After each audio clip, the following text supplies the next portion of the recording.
Google may be preparing to buy HTC's phone division, and an announcement could come as soon as September 21st. Earlier this month, Taiwan's Commercial Times reported that the two companies were talking about an acquisition. Today, HTC has halted trading of shares of the company starting September 21st ahead of a major announcement.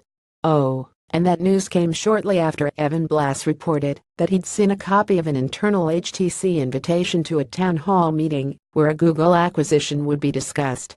So yeah, it sure looks like this is going to happen. Blass notes that the deal will likely be for certain HTC assets rather than for the company as a whole. That means HTC would retain the rights to use its own name.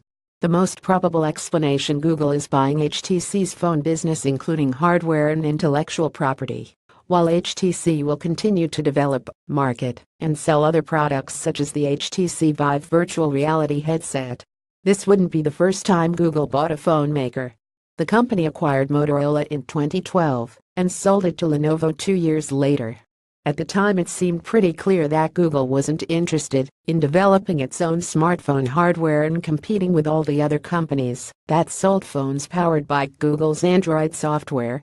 Instead, what Google got with its purchase of Motorola was access to a large library of patents which helped fend off lawsuits from other companies. Now it's 2017 and things look a lot different. Google does sell phones with its own name on them in an effort to offer an integrated hardware and software experience that's similar to what Apple can offer with its iPhones.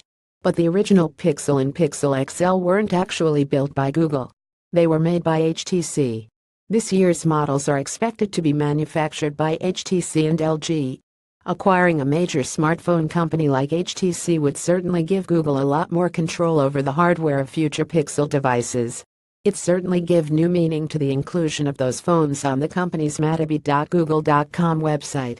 And the move makes sense for HTC, which was one of the early leaders in the smartphone space, but which has struggled to compete with the dominant players such as Samsung and Apple, as well as newer powerhouses like Huawei, Oppo, and Xiaomi. Expect an official announcement in the next day or so. For now, The Verge notes that HTC's comment is basically that the company has no comment.